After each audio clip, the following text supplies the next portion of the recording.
Le conseil municipal de Tours se tenait aujourd'hui avec le vote du budget. Après un débat d'orientation budgétaire de plusieurs heures, le budget primitif a été adopté. Investissement record prévu en 2024, 54 millions d'euros pour la réfection du patrimoine de la ville. Gros changement après 30 années de sous-investissement chronique à Tours. Un budget conséquent, mais aussi un exercice d'équilibriste, car 2024 est aussi l'année où 31 millions d'euros sortiront des caisses pour désendetter la ville. Clémence Dosque. En 2024, la ville de Tours compte bien descendre du podium des villes les plus endettées de France.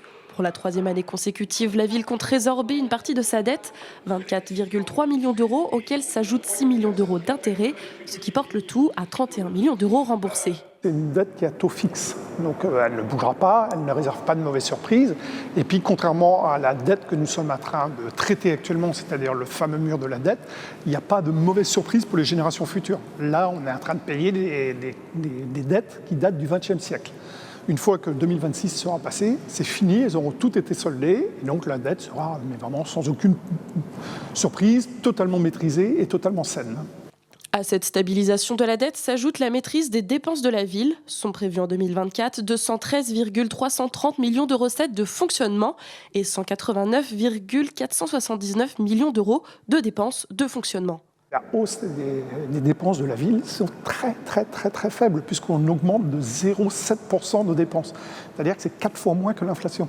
Donc on a vraiment fait un effort de maîtrise de nos dépenses pour pouvoir dégager des marges de manœuvre, pour pouvoir financer les investissements. Parce que c'est l'objectif, c'est rénover cette ville, résorber la dette grise, et faire en sorte que cette ville soit plus agréable pour tout le monde.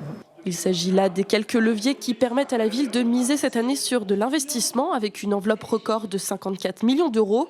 Objectif, éviter la dette grise mais surtout rénover le patrimoine de la ville comme les écoles, le grand théâtre ou les infrastructures sportives.